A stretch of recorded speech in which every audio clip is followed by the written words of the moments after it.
Coming up on this episode of Nintendo Cartridge Society.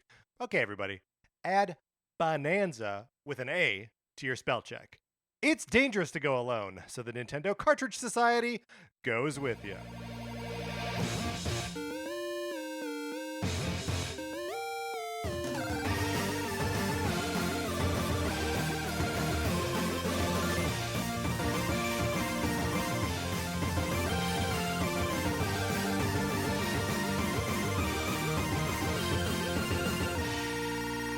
Welcome to Nintendo Cartridge Society. My name is Patrick Ellers, and I am joined, as I'm always joined, by the great Conner McCabe. Conner, how's it going? It's going great, Patrick. Mark is not able to join us on this record because he's in the dang emergency room. Mark. So everyone give him some love, please, in the Discord, or shoot us an email, nintendocartridgesociety@gmail.com, and he will be happy to hear from you. He's going to be okay, folks, but he just... Mark's taken out of the equation today, which is unfortunate because it is Nintendo Direct Day. It is, and I want to just say up front, I already have to apologize. I was thinking about Mark so hard that I didn't even hear you start the email. So 2 episodes in a row that I've guested on, I flubbed. But yes. Well, now you got to commit to the bit. Of not doing it? I think so. All right. I mean, that's twice now. The third time, Conner. That's a pattern. I'm going to start acting like I'm just refusing to do so. There we go. The refusal of the call. Yes. You're a little hero on a journey. Oh, finally. Conner, of course, you may know, friend of the show, host of the Call Me By Your Game podcast, and one of the big gears down at Super NPC Radio. Conner, you are here to walk through the Switch 2 Nintendo Direct from today. With me, but quick before we dive into that, anything you want to plug real fast? Yeah, just my podcast. That's probably the thing most interesting to the people listening to this show is Call Me By Your Game. We talk about plenty of Nintendo stuff, but it's really a show about what makes playing video games special to other people. I know that he mentioned it, but Patrick returned for his second solo episode recently where he talked to me about his experience with Battletoads, but I've got new episodes every single week, folks, so go check me out wherever you get your shows. Yeah, check him out. Cons is Cool 69. Are you still streaming on Twitch sometimes? It's actually, I'm on a little bit of a hiatus, but I think, like I've said before, if you see Cons in the Discord, just know that's little old me. That's little old Connie. And if you want to go to our Patreon, the Nintendo Cartridge Society Patreon, patreon.com/Nintendo Cartridge Society, you should. And if you're over there and you're supporting us at the 8-bit or 16-bit level, you get access to our mini-series. We are currently in Season 3 of NCS Arcade, where Mark and I are playing games that we've never beaten before. We just released an episode about Donkey Kong 94, the great Game Boy game. So check that out. We will be doing a listener feedback episode when Mark is better.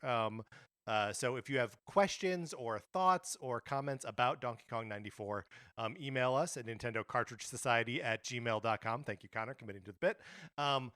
And we will include those in our listener feedback episode, which is free for everyone who follows us on Patreon to listen to. So anyone can email us, and everyone has access to that. You don't have to be giving us money, but you could if you wanted to. Get in the Discord, email us. I'll send you an invitation. All right, Conner, we've got like maybe the biggest, most dense direct I've ever seen to discuss. Oh boy. Let's do it.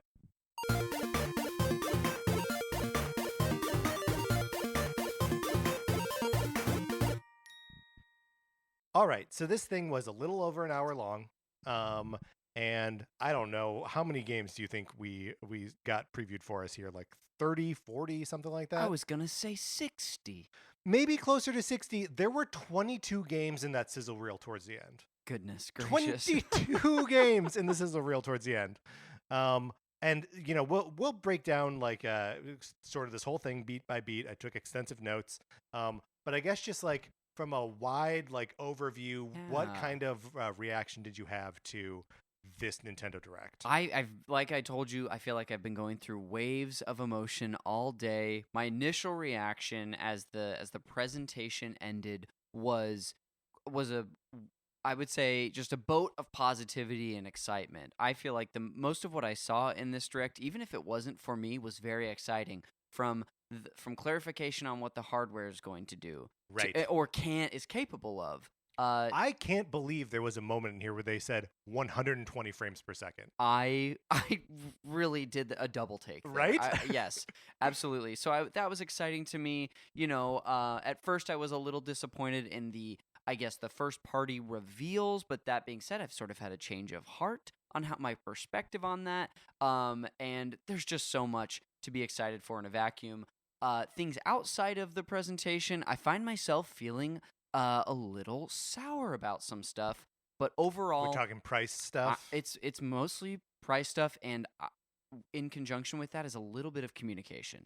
Yes, well, and I do want to get to how some of that was rolled out as we get to it in the presentation. I think you're specifically saying that because there was no pricing listed for anything, right? During the presentation itself, as far as I can remember, yes. And some of the prices that we got are like a little bit surprising, and some are not. Like I'd say the cost of the system itself was about in line with what we had predicted on this show. Although I think $449.99 was maybe I don't know if that was like the standard around that people were predicting, but we had kind of landed there pretty solidly. I think that maybe even helped soften the blow for me, having listened to the entire predictions episode. First of all, amazing job, listeners, writing in for that. Fantastic, ate that up. It was amazing to hear, and really fun to hear some things that were predicted correctly today. Yes. Yeah, but to summarize that, overall, I'm positive. I've been going back and forth all day. There's a lot more things that I'm excited about than things that are making me feel sour.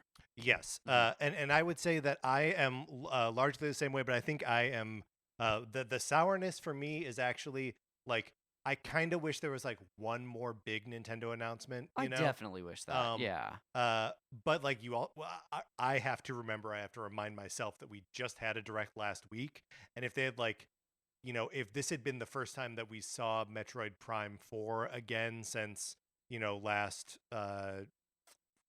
whenever it was last June. September or June? It was June. Yeah, we didn't have a September Direct last year. Dang. That I think I probably would have popped a little bit more for it here if they like move that in here. Although, like, I don't know. I didn't think that game showed particularly well last week.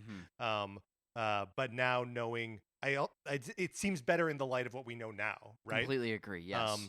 But so anyway, let's try to tackle this thing in the sort of chronological order in which it was presented.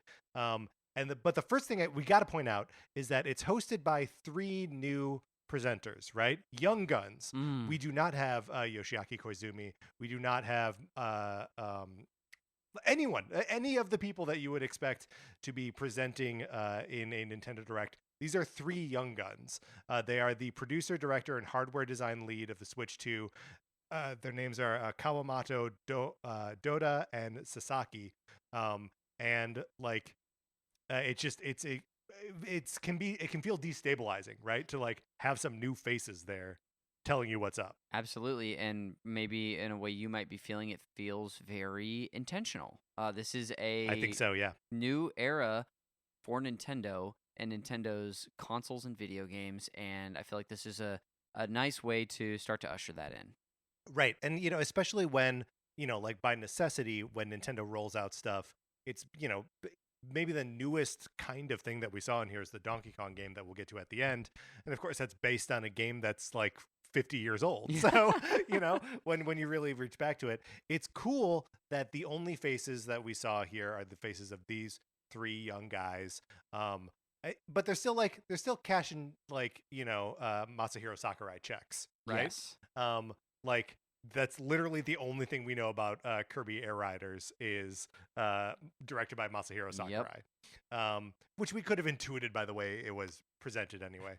But yeah, so I think very cool to get new faces, and I wonder just how much we will see these guys in the future. Yeah, like was this just a special occasion for this particular Direct, the introduction, the proper introduction of the new console, or will this be the norm going forward? Yeah, tough to say. I also want to pat myself on the back and say I woke up for this. Hey, Connor, yeah, you did. And I knew you were going to, but I was on the fence. And hey, 5:55 went off. I sprung out of bed. Mm-hmm. My cat was confused, and I turned on the coffee.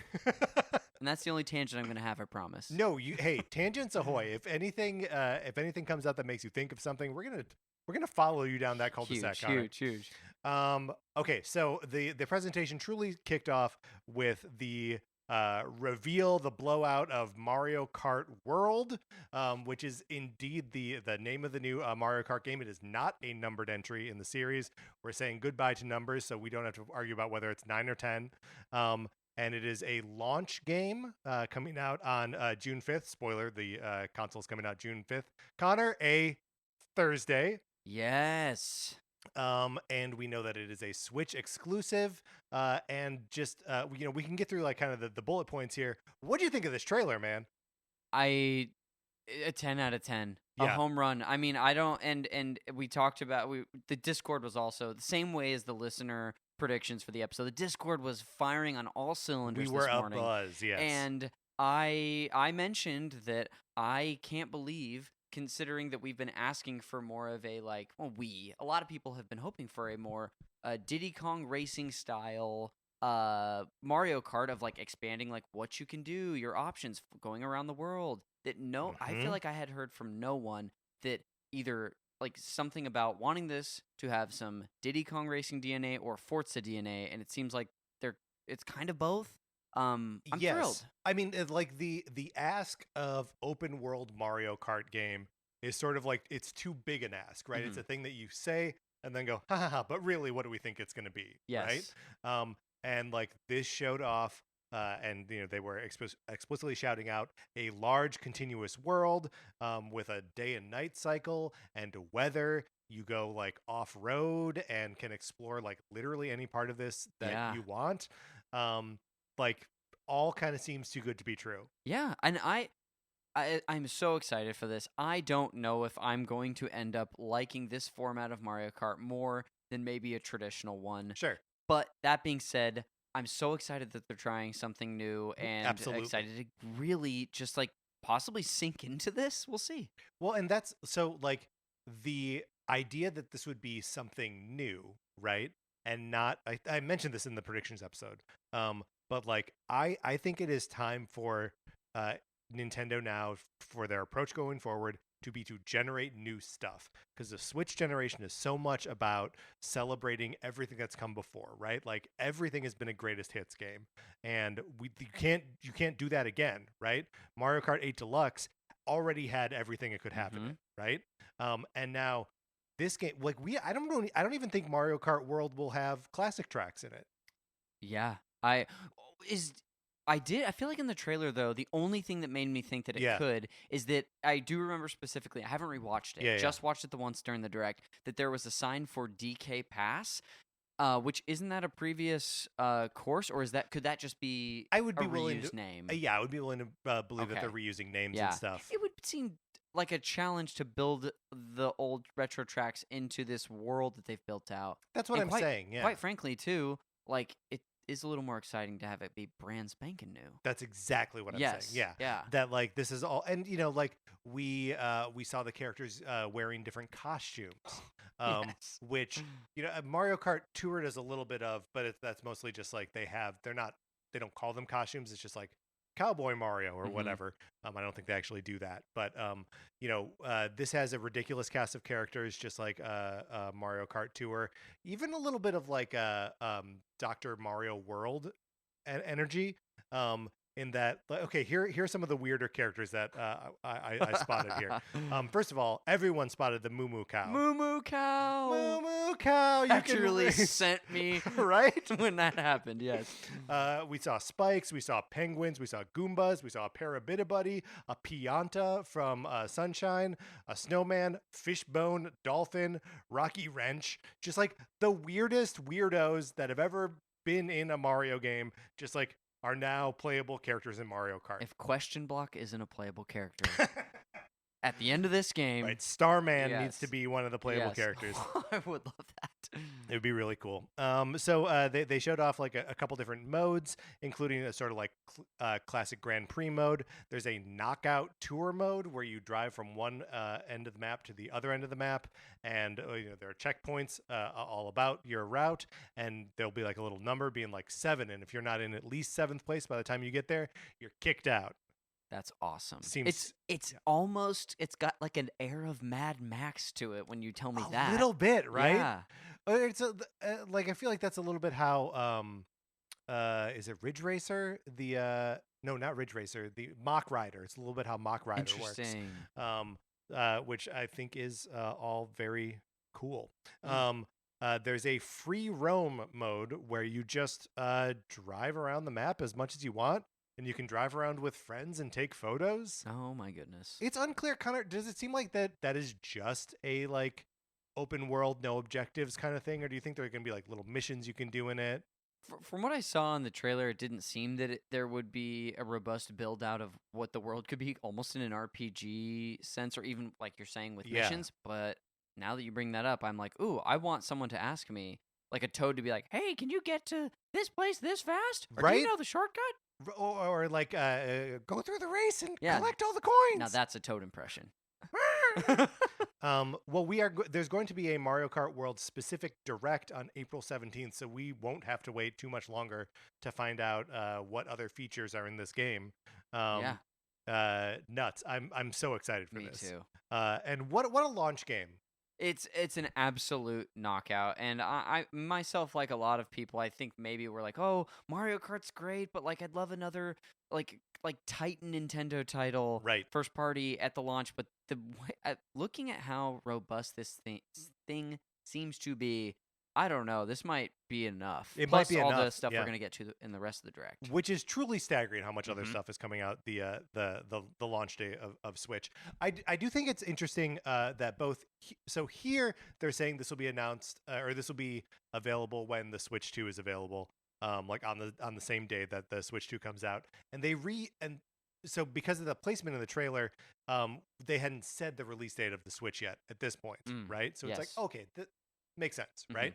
But they continue to use that language sort of throughout the trailer, which makes me wonder like how hot that release date is coming in, right? Like, sure, if it wasn't ready for like the graphics packages prepared for the other individual publishers, maybe they didn't even know. True. So it's all like there's some of this that I feel like Nintendo was sort of keeping their options open until the last minute, which kind of feeds into the pricing thing as well, which we'll get to again when we get there. So coming out of Mario Kart World, we pop into our trio of presenters being like, hey, let's talk about the hardware, right? This is about the Switch 2. Let's talk about the Switch 2. First thing, they're like, that C button, here it is. You push it. It's the chat button for game chat. Which is a system level game or video and voice chat feature.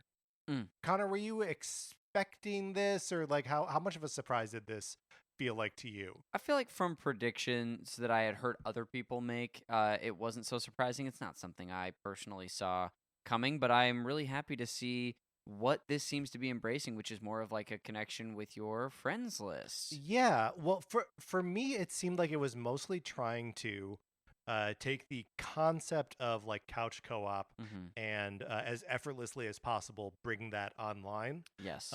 So you can use the game chat function to either just have like a voice chat with your friends who are either and you can see like their gameplay feed, and either that's the game you're playing together or you're playing separate games and like just sort of like chatting as like I'm playing Pikmin 4 and you're playing Mario Wonder, and we're just like keeping each other company. Yeah. And you can be like, hey, where's this other coin here? And I can be like, Connor, where do I find this, this apple or whatever? And you'll be like, oh, it's around the thing. You can see my screen. Yes.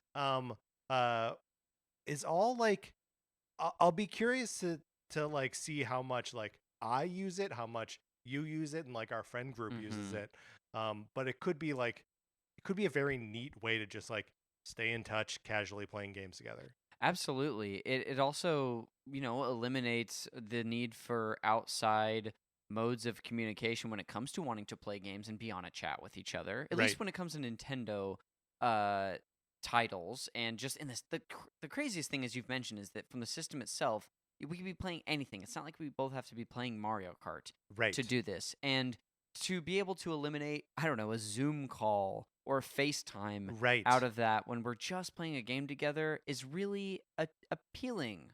Right. Well, and like I don't know how many like I'm sure there are actually a million other use cases like this, but like, I like playing video games with my nieces, Hmm. right? But like they don't have phones. I can't like coordinate with them that way and can't do like a like talk with them while playing games. But if we all had Switch 2s, then we could just like do this and like all within the game world uh have these like social interactions. Like that sounds awesome. It does, yeah. To your question though, I don't know how much I'm going to use this, Right. but like anything on a new Nintendo console, I sure the We're heck am gonna gonna try try it. it. Yeah, we're gonna Yes. try it, and that'll be fun. Yeah, we see like up to 5 people in one in-game chat. They are chatting via a built-in microphone that is built into the Switch 2, and uses a noise canceling technology, so that you can be talking from the other side of the room with a blender going on in the background, all that kind of Mm. stuff. Well, we'll see how it works. Yeah. How well it works. Um, you can share your screen. Like we said, even chatting while playing multiple games or different games. There were a lot of times in this presentation where people were telling each other how cute they thought something was, Yes. which I thought was very so cute. They said over and over. Um, all of this is adjustable. What else to say here, really?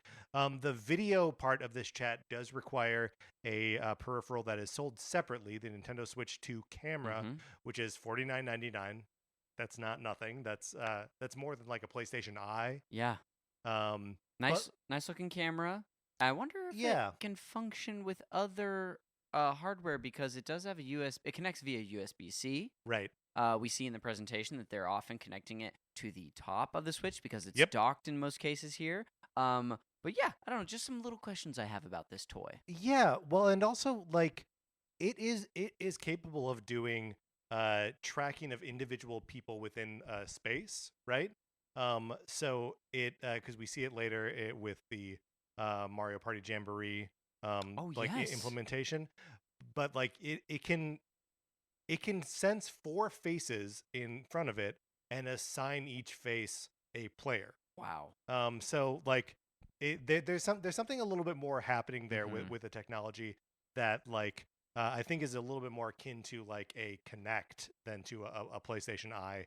Um, and leave it to Nintendo to take like a discarded Microsoft idea and be like, we can do this in a way that actually like works for us and is integrated into fun gameplay experiences instead of dancing along with Star Wars characters. Absolutely. I had one thought about this whole, the communication chat function Yeah. being that, wow, finally Nintendo is allowing for something that, like, many other, consoles or games or whatever have allowed before. But that's not in, they're doing that and having created new wrinkles to it, which is Right. such a Nintendo thing to do. Right. And you're never really going to be like in a lobby with strangers and hear them talk, right? Like Yeah. it's always going to be people on your friends list Mm-hmm. and that you're opting into that kind of interaction. Yes.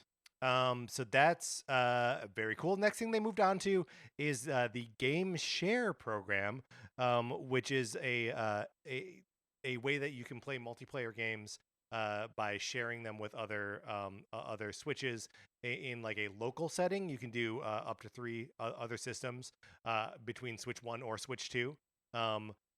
That's cool if we all want to play Clubhouse games, and there are 4 of us and I have the cart, great. We can do like remote play and all of us be playing at the same time. Pretty cool. Very cool. And you can also do online sharing with up to 3 other Switches.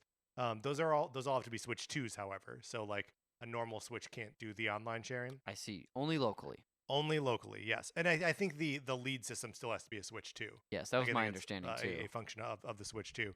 Obviously, the game chat functions are supported through Game Share. So it's only specific games that have this functionality. They showed off like 5 of them, I think, starting with Clubhouse Games 51 Worldwide Classics. This is the one that they're starting with, and they promised more in the future. It's unclear to me if the more in the future are the handful of others that they showed off in this, or just those that they showed off in this, or that these like 4 others are going to come right away too, and then more in the future beyond that. You know, It's a great question, but I'm very excited about this. A few people in the Discord were, had comments along the lines of harkening back to a feature that the occasional Nintendo DS game had, Yeah, like totally. like Mario Kart DS, which I remember using with friends. So Yes. yeah. The other games that they mentioned here are Captain Toad Treasure Tracker, Super Mario 3D World, Super Mario Odyssey, and Big Brain Academy: Brain versus Brain. Which again, like, would love to play Super Mario Odyssey with my nieces. Like, And I'm equal. You're excited about Odyssey. I am so thrilled about 3D World. That's a game. one of the best games there is. I know you are an Yes. absolute champion of this title. I have only played through this all the way to completion by myself. I played about 3 worlds with a friend of the show, Matt Apodaca. Mhm. But the idea that I could coerce someone to play with me online, that's a dream. Yeah, which is just incredible That stuff. particular title, I want to emphasize. Right. Yeah. I think that'll, yes, because it's a 4-player game. Yes. And the fact that just you, Connor, could own the game, have 3 friends with Switch 2s, and then you could all play together online. A dream. Amazing stuff. And then this feature is also planned for select Switch 2 exclusive games. So, Air Riders probably. Ooh. Maybe. I don't know. Ooh. It's cool to think that because they say Switch 2 exclusive games, that they're talking about new games. Yes. They'll let you share brand new games. Yeah, that is great. I mean, true, of course, and I don't believe it's listed here, and if you said it, I apologize. Of course, Mario Kart World would be an absolute dream to do this with for many reasons, but Right. I think they probably would have shown that off if that were going to happen, At least in the immediate future. Yeah, well, one thing I did skip over when we talked about Super Mario Mario Kart World was the price. Yes. This game is listed as at an MSRP of $79.99, $80, which is the highest price we've seen for a Nintendo first-party game, and kind of just like the highest price that we've seen for a game. Yes, it's like a standard edition of any title ever that I can remember. Well, at least in the recent history, I know a lot of people have been bringing up the legacy days of when games used to cost a lot more. But right. But like since GameCube, we have not been in an era where a game could just randomly spike at $90 because Mortal Kombat 2 has to have like so much extra RAM or whatever to run it. And I don't. So 80 is not the standard going forward. We have a price for Donkey Kong, and that's $70, which makes a lot more sense to me and feels like that's probably just where we are for first-party games. Yeah, totally. Is this are we diving into this topic right now? Not price in general, but maybe for the game? Or do you want to hold off? Because I have thoughts. I just want to share them at the appropriate time. Yeah, let's do it now. We're talking about it now, so let's do it. I've been going back and forth. This is one of the things that definitely gave me sticker shock when I first saw this price. There's I think it's either on the Nintendo Today app or on Nintendo's website. There are 3 asterisks next to the price, which was immediately sent off alarm bells to me. And there's some, I don't know if this can be confirmed, but depending on the region, there's the price for the game digitally and then a price for the game physically. Right, and I have yet to really get into all of that. Same here. I've seen there's speculation. I've even reshared my thoughts of what I think it is, but that may not be true. Either way, I obviously seeing an $80 price tag on any game is very scary. But if they were to, I don't know, support this game in the way that they supported Mario Kart 8 Deluxe or Mario Kart 8, for me, kind of in the way that Tears of the Kingdom being $70 was absolutely worth it for me. Right. I warm up to the idea that this game is worth it for me. Such a basic level thought, but that's kind of, I've warmed up as the day has gone on to that possibility, but I don't know if any of that's going to happen. Well, right. Well, and it is such a price point, right? Yes. And I don't know if Nintendo was just like, hey, look, we sold 60 million copies of the last Mario Kart, and if we had charged $20 more for each one, we'd have 120 million extra dollars right now. Mm-hmm.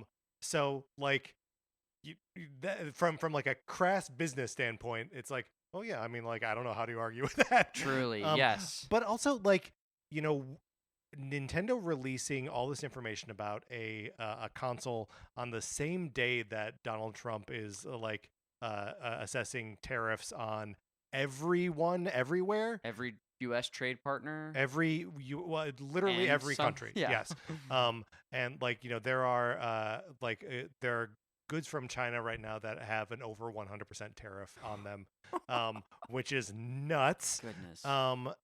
But largely speaking, I think we're looking at like 10% tariffs on things imported from Japan.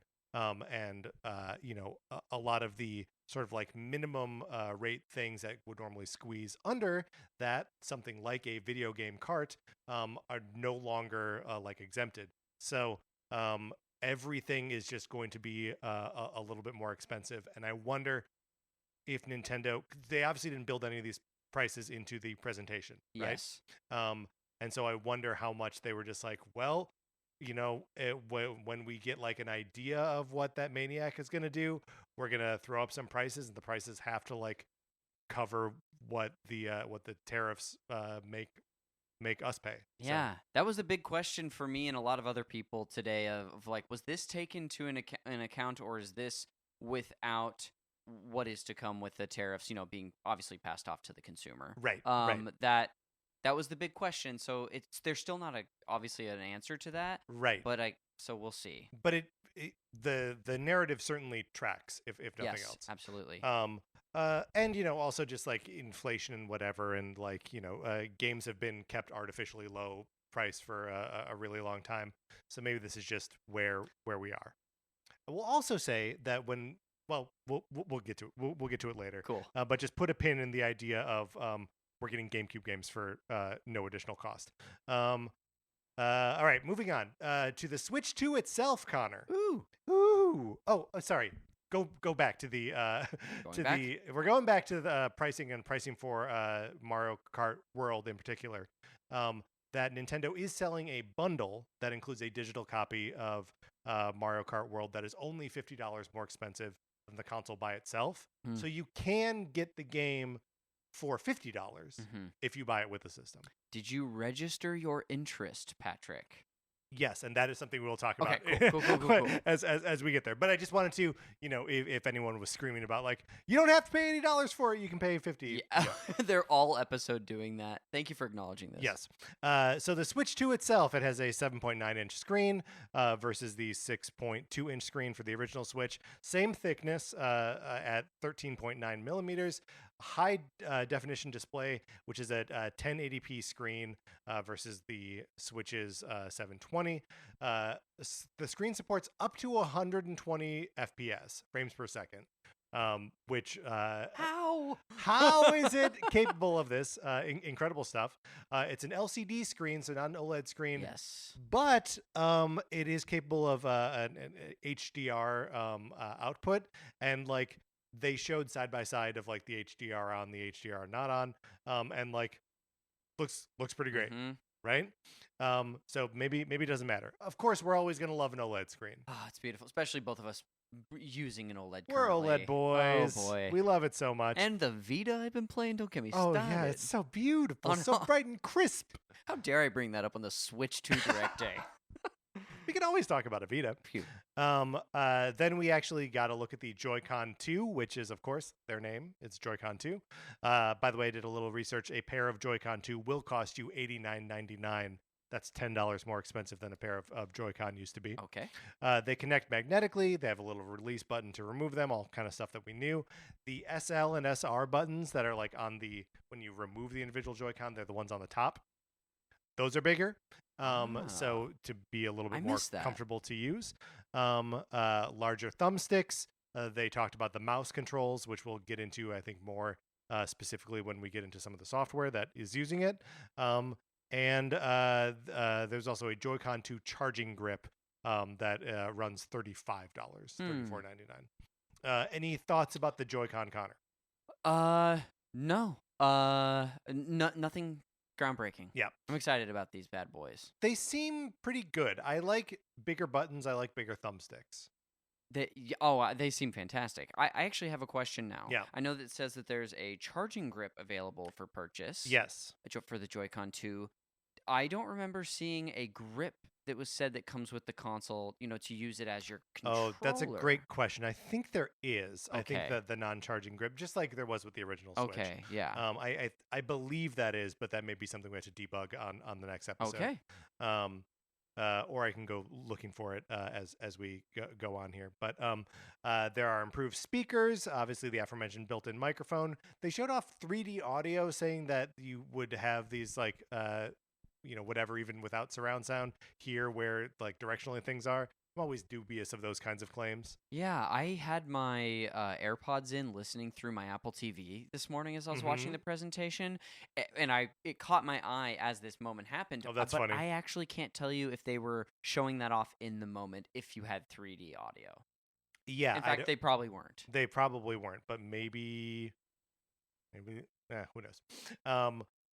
But cool stuff. Regardless, they showed off the stand, which they described as large and sturdy, fully adjustable. Again, as we both are Switch OLED boys, we've had an fully adjustable stand for a while now, but that's a great thing to be standard on the new thing. The 2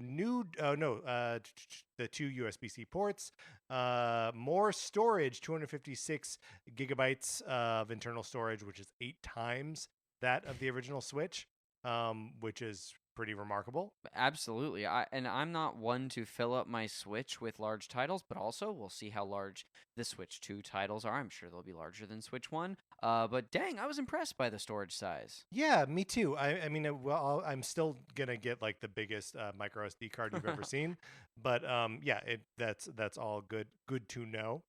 There's a new dock, which is capable of outputting 4K resolution and is also HDR compatible with the software that supports that. The dock itself has a fan in it, which your current Switch dock has like no kind of mechanical things in it. I guess that's another point of possible failure. Oh yeah. But it is mostly just a thing to make the Switch run better. As soon as I saw the thing in the presentation, I was like, gotta clean that bad boy. Yes, get yourself some compressed air. You're going to need it. And Switch 1 games are supported both digitally and physically. That's the sort of like tour of the Switch 2 hardware. But if that's not enough, Connor, there's a game you can play. And I'm saying game, I'm putting it in air quotes. Yes, there's a software experience. Called the Nintendo Switch 2 Welcome Tour. In my notes it says, "Is this a game?" It's basically like you're walking around inside the guts of the Switch 2 and like reading things about its special features. Yeah, it appears to be at least from what they showed, a very high up isometric view of a little tiny avatar of you walking around on top of what starts out as, I believe, just the Joy-Con, but it implies that there's more to that. Yes. It seems like it was just the not fun parts of Astrobot. Yes. Right? Or of Astro's Playroom. Yes, the comparisons were not friendly to this title. Right. No, like this comes with like little mini games that show off the like functionality of the Switch 2. We saw Speed Golf, Dodge the Spiked Balls, Maracas Physics demo, an Echo demo. And all of it's like, okay, maybe that's fun for like 20 minutes and then I'm never going to play this thing again. This will launch, they say, as a paid digital game. I can easily say I think that's silly and I don't like this. Yeah, I think Yeah. I agree with that. This should absolutely just be a thing you get for free Yeah. to show you around your new Absolutely. toy. Next they moved on to the game cards themselves. They're red, Connor. They're red. Hey, hear ye. Yes, come one, come all. They are the same size and shape as the original Switch game cards, which is nice. You know, if you've got like some sort of storage solution that has Switch 1 games, it can also house your Switch 2 games. And they said faster data read speeds on these guys. So, you know, we will see the results of that as we pop them in. Yes. Right? Also, the micro SD, they require micro SD express cards. Regular old micro SD cards will not work. These, however, will be faster, and they showed like specifically Switch 2 branded Samsung and SanDisk cards. Connor, do you have a nice big fat micro SD card in your Switch now, or No, I do have a couple of micro SDs, one that lives in my Switch and one that I've used for my analog pocket. Yeah. But I don't believe that I think it's like a 128 gigabyte. I didn't go for a big boy. Yeah, I've got a really big one. Nice. In the Switch 2 box. Sorry, I'm still trying to figure out if it comes with one of those grips. I'm just basking in the fact that was the last sentence you said. I really enjoyed it. All right, moving on from the Switch micro SD express cards. There's a system transfer feature, so that's all normal and good. They showed off the new Pro controller, which is $79.99. Again, $10 more expensive than the Switch 1 Pro controller. It also has a C button, so no surprise there. And it has an audio jack, which is nice. But there are also GR and GL buttons. What do you think G stands for? Grip. Oh, it's grip. It's got to be grip. It must be because they're on the back. They're like little paddles. That's true. On the back, which can be you can map button combination or like individual inputs to those GL and GR buttons. And you can map them by player and by game. So yes, a lot of flexibility to use those buttons however you or however the next person needs to use them. Yeah, I like the idea of this and the controller in general. Do you use back like a paddle feature like that on other controllers? I really don't. I only have one controller that offers that. It's an 8-bit DO controller that I have purely for my PC, but I've never mapped those two buttons to anything. But I'd love to like get myself, just like back in the day I got used to using two control sticks. I want to start using those bad boys. Yeah. I do too. I feel like I would up my game, Connor. Oh yeah. I'm done looking for whether there's a Joy-Con 2 grip in the box. I think there is. I think I saw one. Let's see. There's going to be an Ask the Developer feature on the website. There are actually going to be a bunch of these things showing up on the website. Weird that they didn't direct people to Nintendo Today for this kind of stuff. Yes, having just launched this thing. Just launched a like effectively social media app where Nintendo is providing all of the content. Yeah. Like, why are you putting your content somewhere else? So funny. So funny, so strange. Okay, the prices we already mentioned for the console, $450 for it by itself, and bundled with Mario Kart World. I wrote Super Mario World, which would be a great thing to bundle a console with for $500. Pre-orders go live at most retailers in the U.S. on April 9th. So you can try and get your things there. But Connor alluded to this earlier. If you are an NSO subscriber, you can register your interest in getting a Switch 2 or Switch 2 bundle with Nintendo for a chance to order it from them directly. It feels like the equivalent of swiping right on someone on a dating app, where like I swiped right. What did they do? and if we match, then I know they swiped right too. But if not, they didn't. They swiped left. Right. They swiped left. They did. So I have a lot of questions about this. Yeah. First of all, have you dove into this more? Yes. Oh, sorry. I did dive into it. So we can talk all about how it works. Did you try this? I did, and I registered my interest for the bundle, despite being a physical boy, because saving that $30 was hard to pass up. Yeah. I did the same. In order to do this, you need to have a Nintendo Switch Online account. a paid one, and it has to have been active for at least 12 months, and you have to have at least 50 hours of gameplay on that account. Okay. And then you can register for this thing. Then that qualifies you for an invitation that Nintendo sends out starting May 8th to order the system from them directly. Yeah. The dates, that could be problematic. It can be, yeah. Yes. Right. What are you going to do? I'm going to try to pre-order the bundle from Best Buy. Yes. Oh, if there's the opportunity. Right. Okay. Right. So I'm going to pay attention on the 9th to try and get my pre-order in that way. If that fails, I'm not going to sweat it because I got this backup of the sort of more restrictive. You need, like, this is not going to be an easily scalper taken advantage of program, because you need to have 12 months of NSO of a paid subscription plus 50 hours of gameplay in order to use it.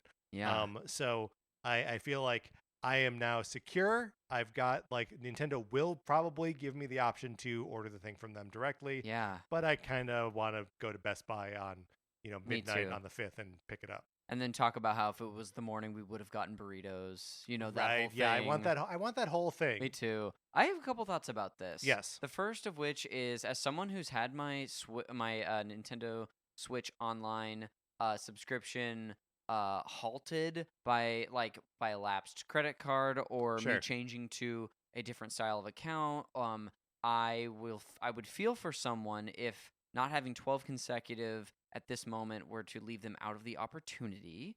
That's one thing I wanted to express. Is it consecutive? I believe you if you say it, but I don't know for sure. But that's kind of how I interpreted that. But maybe it is cumulative 12 months total with an NSO membership that is currently active. Yeah, I don't keep going. Yeah. I'm gonna try to confirm that. So I had that was my first thought, and the second one is absolutely eluding me at this moment. Oh, I'm sorry. It's because I interrupted you. No. Don't. You're all good. So Nintendo's website says registrants first come first serve basis. Nintendo Switch Online membership with a minimum of 12 months of paid membership and a minimum of 50 total gameplay hours. So it does not say consecutive. Okay. I don't. Okay. I don't know cool. if that's hidden in there or implied in there, but so that was a thought. The second thought is I hope, and I don't think this is going to be like when we were registering for the Nintendo Switch 2 experience. Yeah, not at all. Okay, great. I mean, I think this is going to be way less supply constrained than that, which was artificially constrained to begin with. Cool. Right? I might follow suit then, and if this bundle is offered through a retailer, do the same. Yeah. We've talked about, moving Switch carts out of Switches and that being kind of annoying at times. And Mario Kart World is the perfect game to never leave my Switch. Right. So. Yes, totally. I 100% agree with that. So that is how that thing works. When they send out, so the invitation emails, they say are delivered on a first come first serve basis. I don't really know what that means. Is like the first to have signed up for it get the emails Good first? Question. Or, well, whatever. I guess that's the most likely thing. Your invite is active for 72 hours, so you've got 3 days to actually pounce on it. So I've done it. Connor's done it. I wonder if Mark has done it.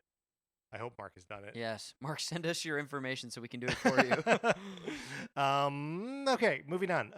We learn a little bit more about Nintendo Switch 2 Edition games. So this was something that sort of was hidden in the background of the announcements last week in the Direct, that there would be Switch 2 editions of Switch 1 games. And it seems like there is no universal approach to how they're going to do this.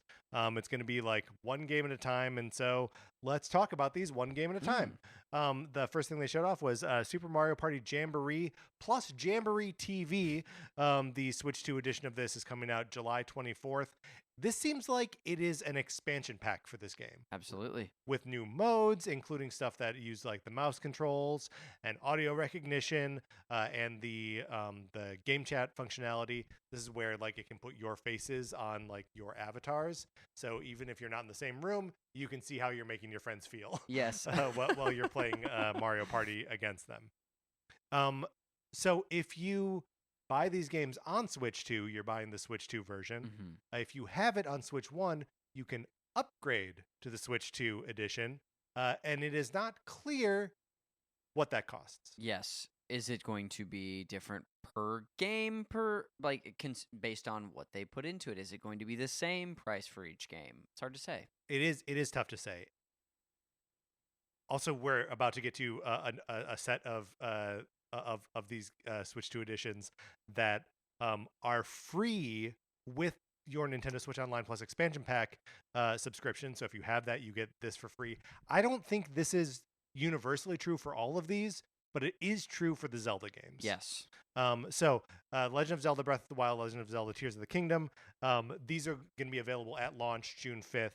The Switch 2 editions of these games include enhanced resolution and frame rates, and HDR. Looks so freaking good. Oh, gosh, I'm not going to replay these games this year, but boy, do they make me want to.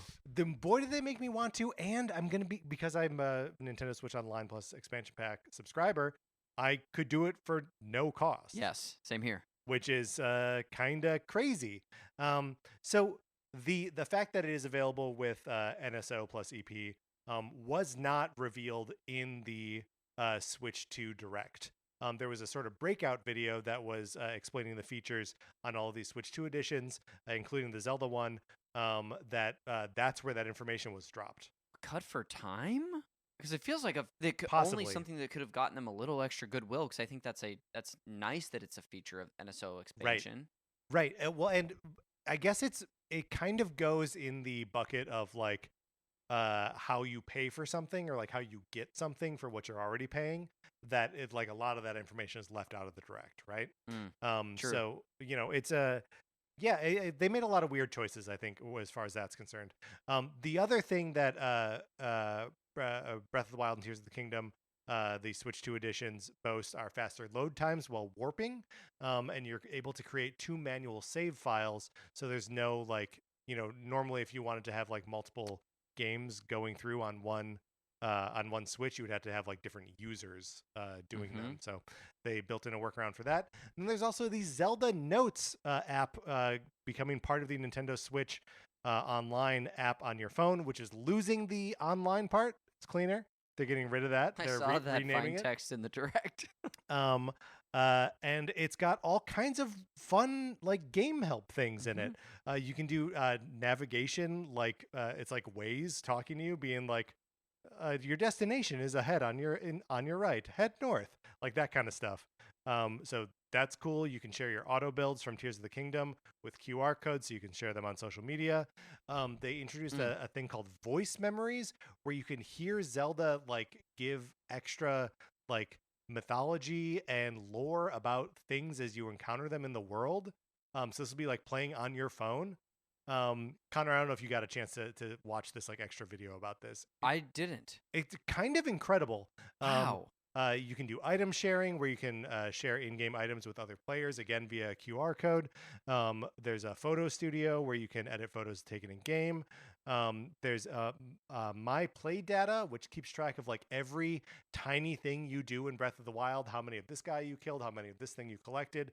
This is something I was shouting about on Jeremy's show last week, that I wanted systems to keep track of all of my data. Because you know they do.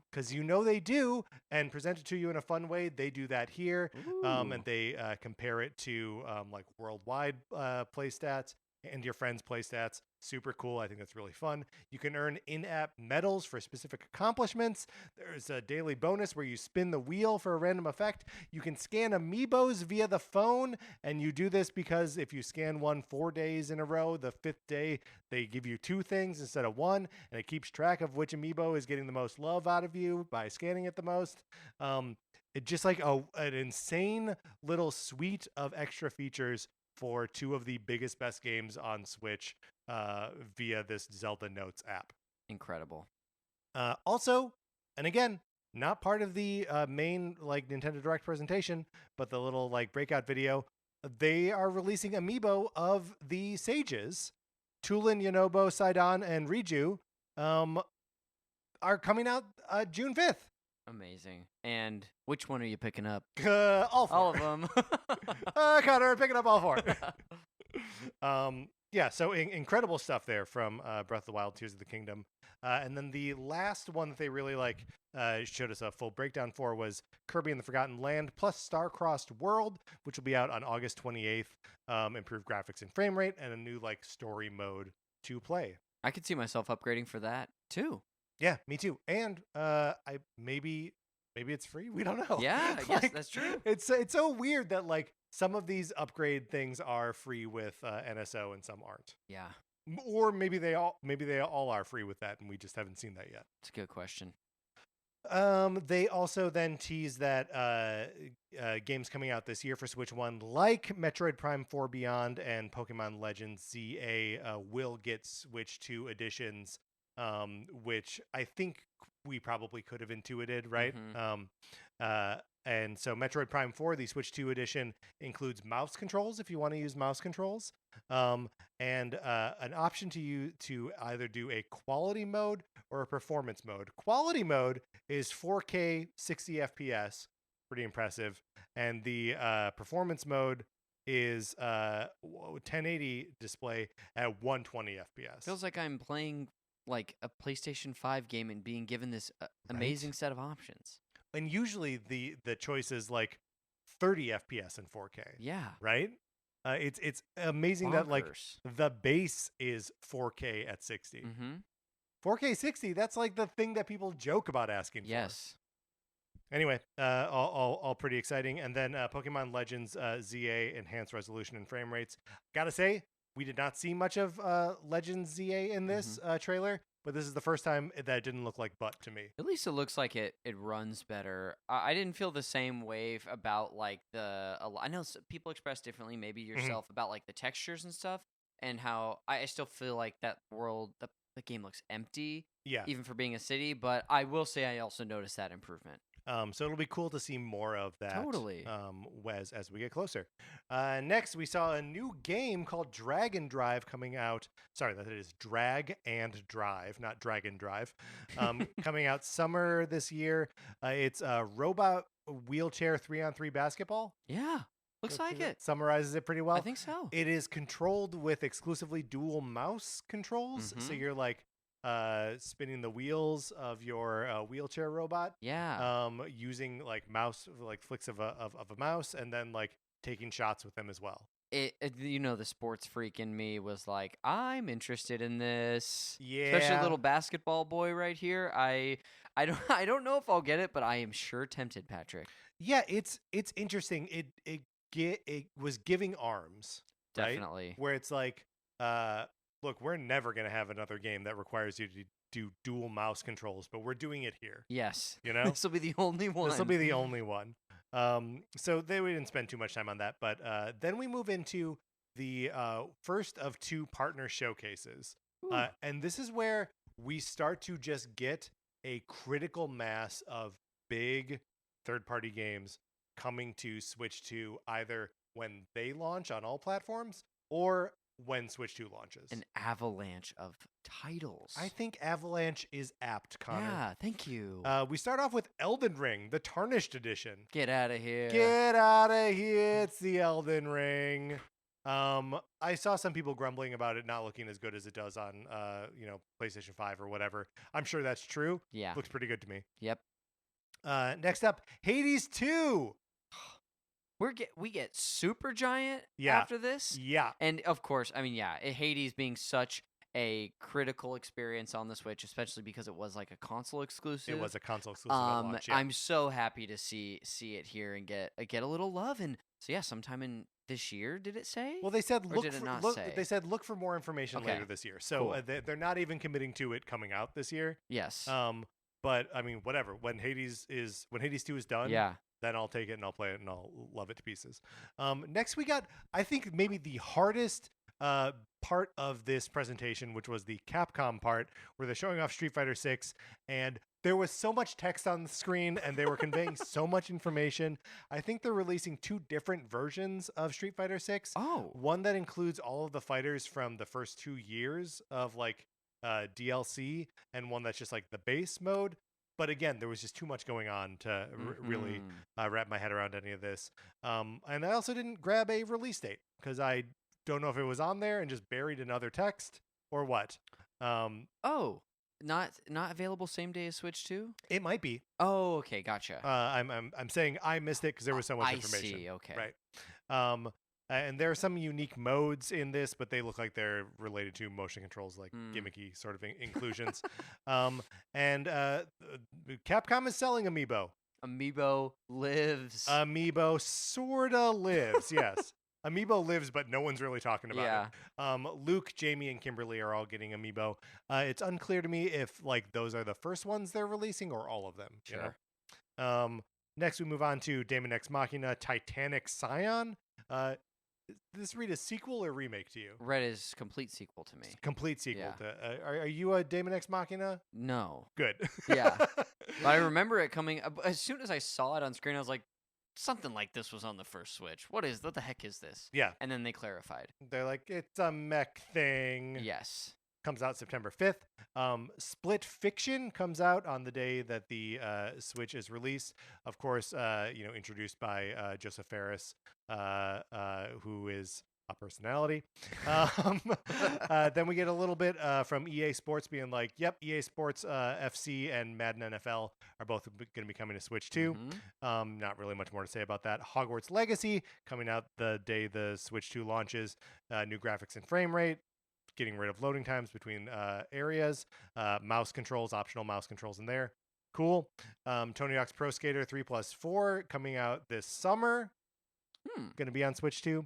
Then Hitman World of Assassination Signature Edition coming out on June 5th, the day the Switch 2 launches.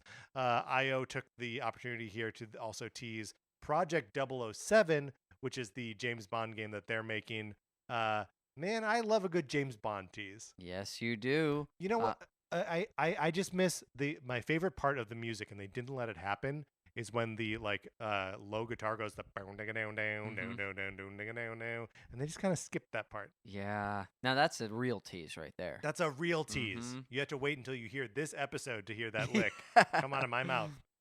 Then we saw the remake of Bravely Default. Bravely Default Flying Fairy HD Remaster. Thank you, Square Enix. Coming out June 5th, the day the Switch 2 launches.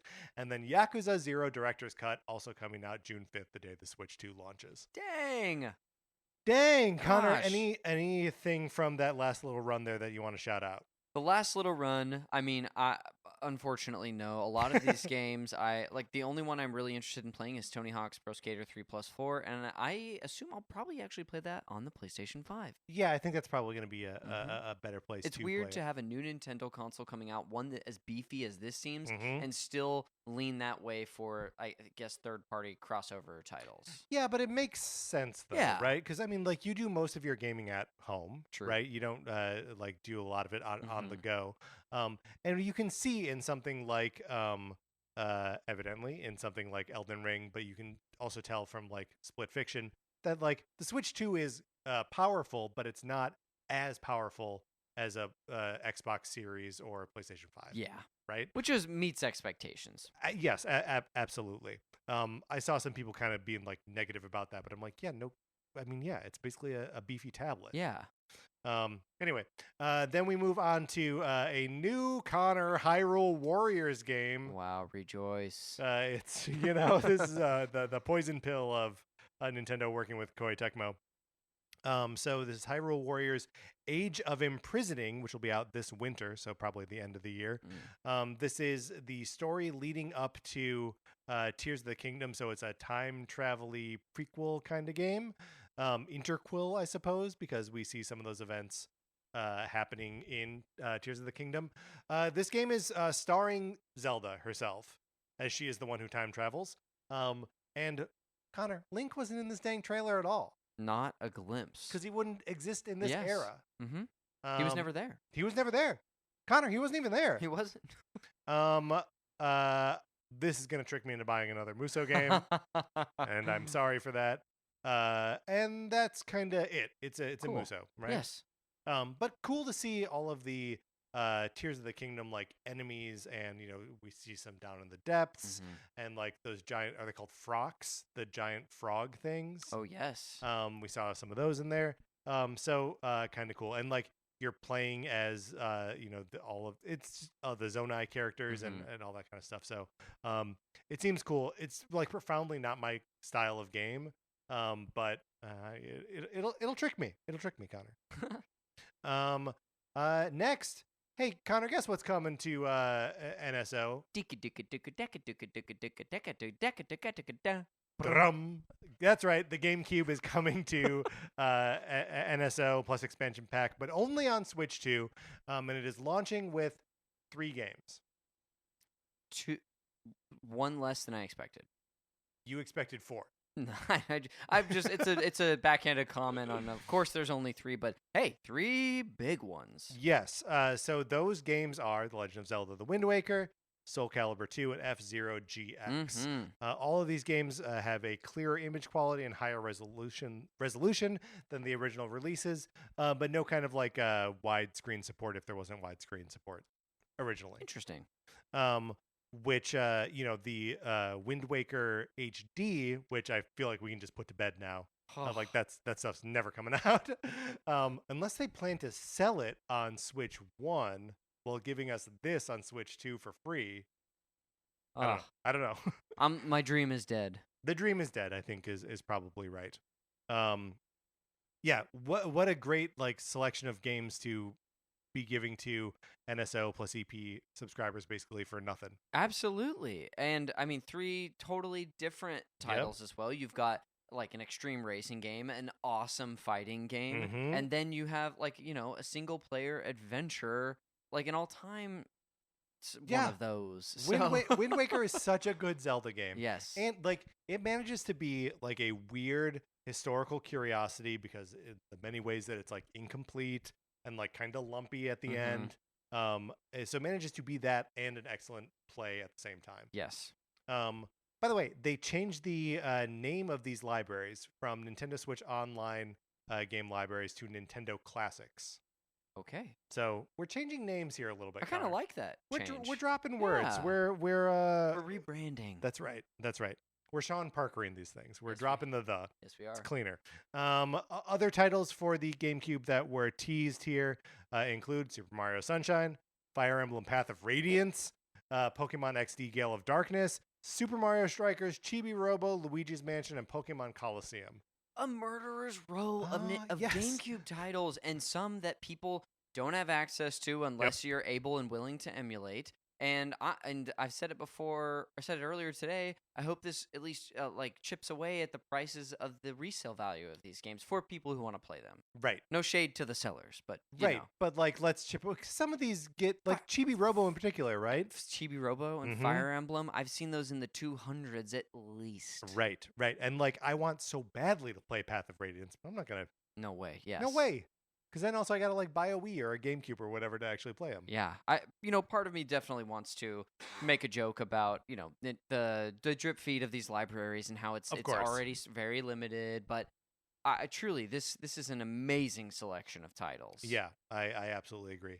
Then there was the rumored Nintendo GameCube Nintendo Classics controller that'll be released on the same day as the Switch 2. So that's another. 50, 60, 70 bucks. We don't know. I want that. I want that too. Traditionally, these things are kind of tough to get a hold of. Yeah. Or like they sell out quick, and they didn't have any word about when or how they're going to be orderable. There's no product page for them right now. I want them to use Nintendo. the same. I don't want anyone to be excluded, but I want them to use the same process we did to register our interest. Yeah. Click. Yes. Then we move on to more publishing partner games. So this is part 2 of the third-party support. Deltarune chapters 1, 2, 3, and 4. 3 and 4 being entirely new chapters, coming out June 5th. You a Deltarune guy? I'm not even an Undertale person, although I'm curious about it all. And I just wanted to say that as this was happening, the numbers like faded into the screen consecutively. So it said 1 + 2 + 3, and I was like, oh no, 1, 2, 3, 4 switch. I genuinely was like, are they seriously I after the would love that. disaster That'd that be so everybody good. 1-2 Switch was? So I just had to share that. My impression from this part of the direct is that this is where the Nintendo of America live stream feed of this thing started to really wig out. Yes. And where our entire Discord migrated over to the Nintendo UK Yes. stream. And I don't think we've said, at least on my end, the audio was delayed several seconds the whole time. Yeah. Mhm. Well, not right away. It Oh, I noticed like a couple different times when it like lost I see. time. Okay, Yeah. great. So yeah, a weird thing that like I'm glad that I was in the Discord with other people to be like, hey, is everyone else experiencing this? And everyone was like, yes. Yes. So weird. NOA not doing a great job of rolling this stuff out. Okay, some of this is going to be, I think, kind of rapid fire Cool. here. Borderlands 4 coming out sometime this year. Civilization 7, there's going to be a Switch 2 version of it that's coming out the day the Switch 2 comes out, which supports mouse controls. Cool for a game like Civilization. WWE 2K and NBA 2K, both coming out at some point this year. Survival Kids, June 5th. Enter the Gungeon 2. They'll share more information in the future. Star Seeker Astroneer Expeditions comes out next year. And that's where my stream totally froze video-wise, but I kept hearing it auditorily. Which is a good way to hear things. Cyberpunk 2077 Ultimate Edition comes out June 5th. This one surprised me. Yeah. Then this is like the complete. It includes the Night City, or not Night City's the normal stuff. What is the what's the expansion called? Can't think of it. Yeah, me neither. But it's part of this. I know because I saw Idris Elba in the trailer. And also looks pretty good. Yeah. Kind of shocked by how good it looked. Then continuing the shocking stuff, Final Fantasy VII Remake Intergrade, which is the Final Fantasy VII Remake plus the Yuffie stuff that they added later. Pretty incredible. That's running on Switch too. Holy moly. Am I excited for more people to play this bad boy. Me too. It also included the like little tag from Square Enix saying, please look forward to more information on the Final Fantasy VII Remake project on Switch 2. Does that mean we can expect a version of Rebirth on this thing? Reunion! I think we can expect that. What an amazing thing to expect, Connor. Bonkers. Sizzle reel. Are you ready for me to fire off rapid fire 22 games?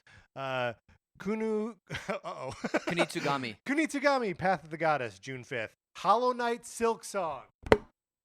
We'll see. We'll see. It's coming out sometime this year. They said 2025.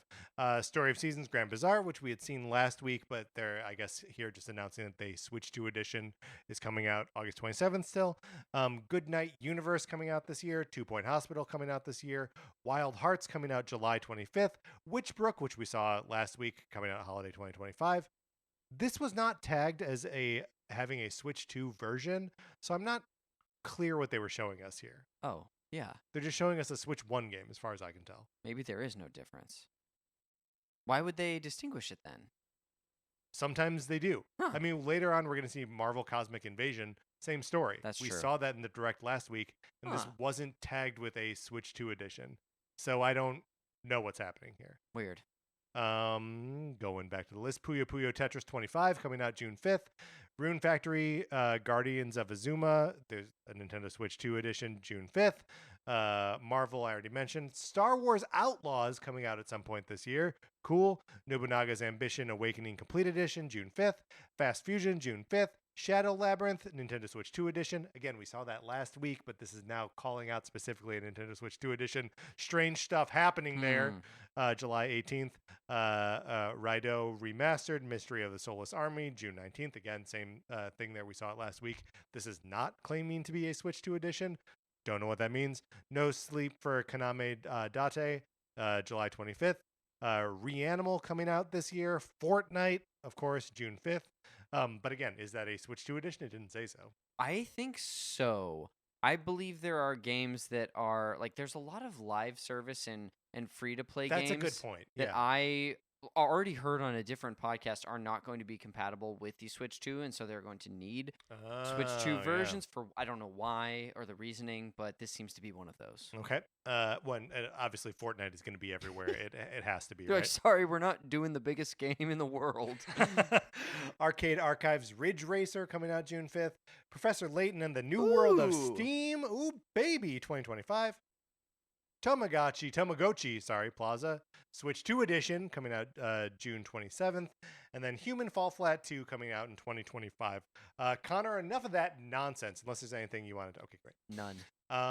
Then we get a sort of extended trailer for FromSoft's newest game, which is a Switch 2 exclusive called The Duskbloods. They didn't Sean Parker this one. No, this one is the. It is the. Yeah.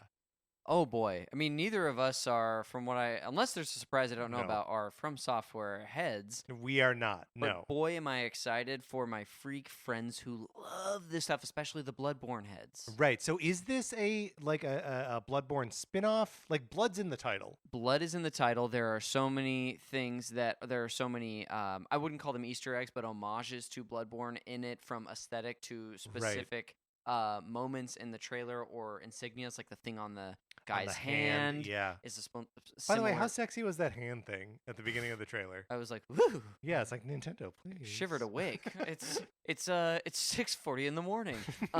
But no, I'm really thrilled, and also this blows my mind that this is a Nintendo Switch 2 exclusive game. Bloodborne, a game that has never come off the PS4 to be released on any other platform. Yeah. And crazy to think that we may get finally 4K 60 yes on the Switch for a Bloodborne series game or Bloodborne related game before a Bloodborne remake. Yes, you maybe were planning to get to this, but this is also directed by the Miyazaki who directs most of these games. Yep. This is the guy doing it. Right, yes. So like Nintendo backed up a dump truck full of money and we're like, hey, we need one of these on our new thing. Yes. Did you see the character turn into a T-Rex for a second? Yes. So many questions. And almost like a Monster Hunter style T-Rex, right? Yes. Like he was like orange and had spikes all up and down his body. Awesome. I love it. Silliness too. A lot of silliness. A lot of good, like brooding, dark silliness. Mm-hmm. Coming out 2026. I think this was the only 2026 we saw. May have been. Obviously, we saw a handful of 2026s in the direct last week. Yes. Tomodachi Life. Yes. And Rhythm Heaven. So that's right. I wonder if we'll have Switch 2 versions of those as well. Then we close out the presentation with a pair of new first-party Nintendo games, which I gotta say, we've been watching this thing for like 50 minutes at this point, and I was jonesing.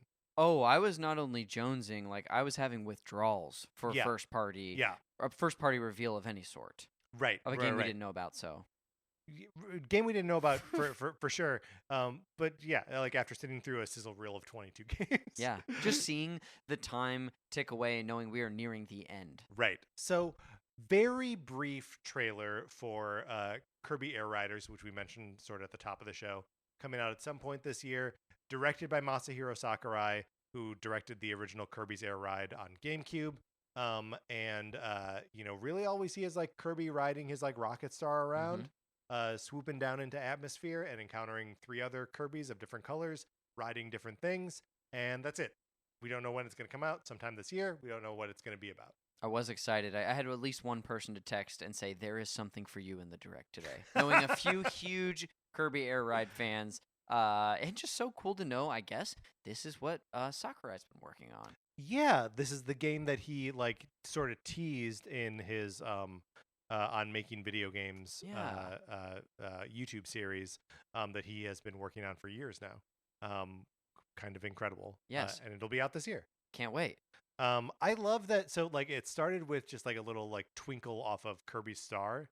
Like a black screen and just like a fling, and that's a very Smash Brothers way to start a trailer. So that's just Sakurai's signature. Even until I think the Kirby's star grew, I don't know, exhaust pipes or whatever they were. Because Kirby is so tied to Smash because of Sakurai, I was wondering what it would be. Right. And it makes sense that we're maybe not immediately ready for a new Smash title, but Yeah, I mean, they could have gotten me. only kinda though, right? Because Yeah. like Smash Ultimate came out December 2018. Yes. It's an old game Six and a now. half years. That's crazy, right? Yeah. So and you know, if they're burning out, not burning him out, I'm sure he's, you know, whatever. They're using Sakurai on this game.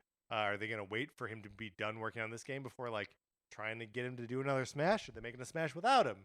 You know what I mean? Oof. What's happening? Huge implications there. Huge implications there. But again, we know very little about this game. They were, I think it's so funny that they were like, director Masahiro Sakurai. Yep. You don't need to know anything else. Mm-hmm. Sakurai's making this game, and now you freaks will eat it up. I love it. And then the final announcement is Donkey Kong Bananza, spelled, Bonanza, but with an A at the beginning, because it's bananas. Comes out July 17th, so like a month after the Switch 2 comes out. We got a MSRP of $70, which we mentioned before. This is, Connor, the 3D Donkey Kong game that has been rumored and like leaked for so long now. Yes. And it looks like a Big Monkey smashes everything. Yeah, it exists. I'm so happy to hear it, and this is the most exciting thing I think for me in the entire presentation. Totally. Yeah, because I mean, 3D platformers, they're like a rare enough breed that it's exciting whenever one that looks like it's going to be good comes out. It's been so long since we've had a new Donkey Kong game, and even longer since we had a 3D one. Yes. Donkey Kong looking different, Connor. Embracing that design we saw in that first Switch 2 reveal trailer. Yep.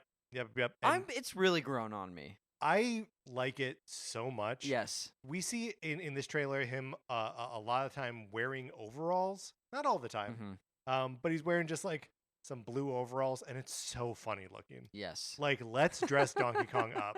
I hope he gets all kinds of outfits in this game. After Mario imprisoned him, and was that Donkey Kong 2? You're the expert. Donkey Kong Jr. Donkey Kong Jr., yep. He's like, you know what I'm going to take from that plumber? His style. I'm gonna ape his style. Very good, Patrick. Connor, we touched on it briefly in our Donkey Kong 94 NCS Arcade episode, but according to the developers of that game, Donkey Kong started as Mario's pet. Yeah. Wow. You're shocked. I've been saving that episode as a treat, so that was probably that revealed that I haven't heard it, but oh my. Yeah, so that's just a tease for that episode. You can go check that out. Well, I guess we know who our final boss is. Oh my gosh, it's probably Mario. Or Cruella de Vil. Trying to make a Donkey Kong skin coat. What else? We got some side-scrolling sections here. Some animal buddies. I saw Espresso, the ostrich. Maybe some evil Kongs. Maybe some sexy Kongs. Ooh. And that you are exploring a massive underground world where you can break basically everything. The implications of that too, of gameplay, because I kept looking for moments in the trailer where it was like, oh, this is a clearly marked area, and who knows, maybe there will be clearly marked areas where things environments you can break through entirely or not. But boy, this had me hyped, and it was nice because when we got the Kirby Air Riders trailer, I assumed that was the last thing because they said like, and here's this. They didn't say, they often will tease us with one more thing. So when they came back for a quick blurb on it, I figured that was the end. So when we got, this is our final trailer, or however they said it, it just hit for me. And this really helped me get, just renew some positivity during it. Yeah, totally. And like, you know, because we're getting a Mario Kart World Direct in April, it means that like, it's the promise of more reveals as the year goes on, right? Like, I don't think we are seeing. I had previously said that like Nintendo's got to show us everything they're going to put out for the rest of this year, and I no longer think that is what they did here. Maybe I mean between Air Riders and Donkey Kong and Mario Kart World and Metroid Prime 4, like that's a pretty good year. Yeah, you toss in ZA and the other, all of this third-party support or partner support that they have. Yeah, there could be a surprise, and I still hope there is, but it's filling out. It's filling out. Yeah, I think we finally have like a shape of what this year if not necessarily like a shape of what the Switch 2's life is going to be. I wonder how many more of these like Switch 2 edition of like old games we're going to get going forward. They didn't really tease that they're like more will That's follow. true. Um, and especially considering how Kirby and what's the other one? Kirby. Oh, and Mario Party Jamboree. How those are basically like games with expansion packs. Yes. That like how many more of those do they have that don't already have expansion packs? Do they maybe go back and try to redeem something like Princess Peach Showtime? Ah, Maybe. good question. Don't They know. could. Probably not. Maybe they do. And it seems like there are more games left on the table here. Like, I mean, we could name a number of first-party Switch titles that, like, you could see a fun upgrade path for, whether it's Yeah. more of just a fidelity and resolution Mm-hmm. upgrade, like, I don't know, Mario Odyssey or Luigi's Mansion 3, or Right. even Smash, but I don't know. It is interesting that like not third party. 3D Mario was sort of a constant like in our predictions. Mhm. Like everyone was kind of like, well, and then it's been so long since we've had a 3D Mario. We got to have one of those by Christmas. I no longer think they need to do that this year. I think you're right. And an observation that I can't be the only one to make is that this is only the second time they're going to launch a console without either a mainline Mario or a mainline Zelda. The GameCube was the last time they didn't do that, and we had a sort of stand-in with Luigi's Right. Mansion and a pretty strong, I would describe a strong launch window of titles, but yeah, I thought we might see a Mario for this exact reason, Right. But it kind of feels like Donkey Kong is in the Mario slot. at least the like one of possibly two with Kirby Air Rider single player like dynamic experiences. Yeah. Not the right choice of words there, but but like a single player like deep yes. like that you can get it invested in. It does. I do feel like there is still a like first party deep like kind of RPG-ish thing that we're missing. Like there's no Fire Emblem here. There's no Xenoblade just went. There's no new Zelda game in here if you're not counting Hyrule Warriors, which I'm not. But that's kind of okay. We'll get to that stuff later. Totally. All right. So Connor, that was the Nintendo Direct. Wow. We did it. Wow. We talked about all of it. Zooming way out. We had fun watching this thing, right? I had an absolute blast. And like I said, I just couldn't I loved the interaction. It felt like the Discord's Christmas. Like this is we've the Nintendo Directs that we get, people really have a good time in there, but this was as big as those events ever get. So I had an absolute blast this morning. Yeah, well, and there's so much like there's a ton of information in the Direct, but a lot of information that we kind of complained about not being present in the Direct. Yes. But it was great to have other people like quickly doing the detective work to be like, let's figure out if we have prices for this stuff. Let's see if we know what these upgrade paths look like. We don't. But yeah, I mean, it's we are just right now at the beginning of this rollout, and there's going to be so much in the next 2 months before this thing comes out on June 5th.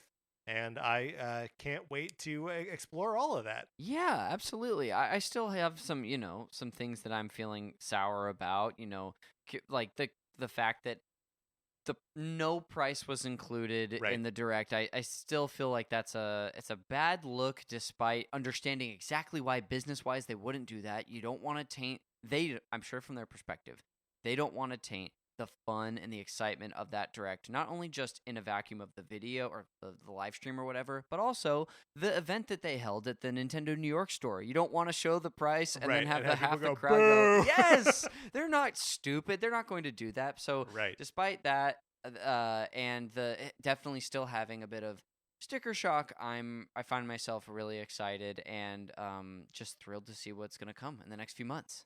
Do you think that the price on this thing is like a sort of repeat of the 3DS pricing, where like it came out like way too expensive at first? No, and I think that's because people are going to buy this regardless. Yeah. I think the 3DS was its own entity, and I just think that the Switch, not coasting, but building off the legacy of the Switch and how big their user base is now and how many people are excited about it, I Yeah. don't think it's going to be an issue. Although I saw plenty of opinions on the internet today that were like, I'm going to wait because this doesn't make sense for me right now. Yes, Yes. I agree, Mm-hmm. and I saw that as well. I think anytime a price for new hardware of any kind is announced, Mm-hmm. the reaction is only ever negative, Sure. Yeah. right? Like we Yeah. saw this with the PlayStation 5 Pro, which at $700 is expensive. Yes, that's true. But it's kind of like, I don't know, this is the premium thing, Yeah. and it's new, and if you're an early adopter, you're gonna spend more money. Yeah. It had me, that exact question or that idea had me wondering back to what my reaction was to the $300 price point in January 2017, which is Right. when we would have learned Yep. that. I don't remember how I felt. I want to say that I didn't feel quite like I did today in a negative sense, but The narrative at the time, Connor, because Mark and I were just talking yes. about it, was like, there's no way this thing should cost more than $200. Interesting. Like that's what people were saying after the Yeah. the preview in 2016. Yeah. And so like the Overton window Mhm. shifts, or people realize that like this thing actually is capable Yeah. of more than you expect. Again, I just want to like point back to 4K 60 FPS. I mean, truly, the features on this It's happening in a thing, handheld. it HDR.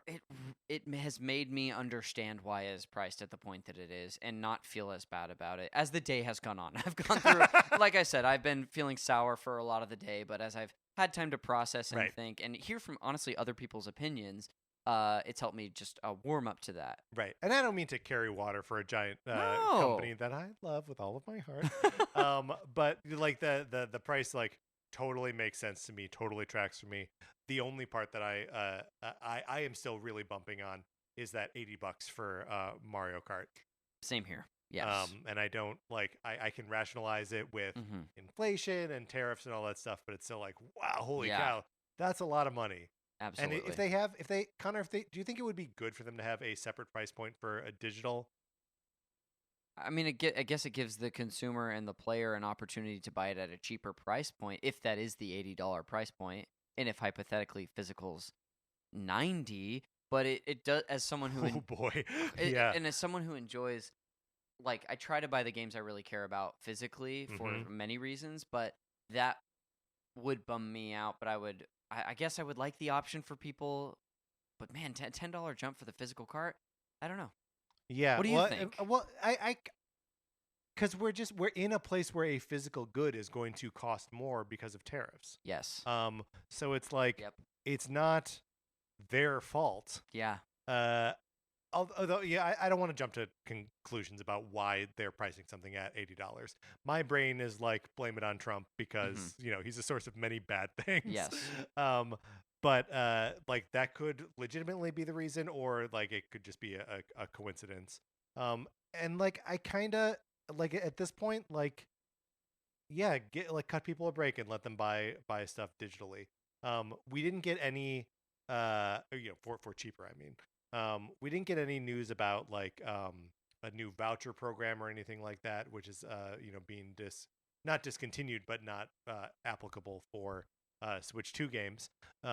So it seems like that's they're just aware of those prices, and they're charging $80 because they think the game is worth it. Yeah. And maybe they're right. Maybe the game rules. Still, I think expensive. it probably will rule. I think I sure hope so. Connor, any passing thoughts before we close this out? I feel like I've gotten to share them thoroughly. Thank you. Let's go, Connor. All right, that is going to do it for this episode of Nintendo Cartridge Society. Conner McCabe, thank you so much for stepping in for our poor, sick Mark Mitchell. Patrick Ellers, thank you for having me, Mark. I'm sending you my best wishes and vibes out there. I got to see you soon, and you know what? I will get to see you soon. Yes, that's right. That's me manifesting Mark's health. We'll get to see him and soon. our presence together. Yes. Connor, anything you'd like to plug before we close out here? Again, if you like video games and you like the conversations I have with people on this podcast, please check out mine. Call Me by Your Game wherever you get your shows, and that's more of a one-on-one interview style show with usually a single person at a time. But if you want to listen to a games club style series, a book club style series where we go through a game chapter by chapter, check out the Super NPC Games Club feed wherever you get your shows. We're about to start a new series on our Patreon with Patrick, which the first episode will be out for free, and then in the future, that whole thing will be out for free too. But yeah, if you want something a little more in depth of game talk rather than the personal connection, that's where you can go for that.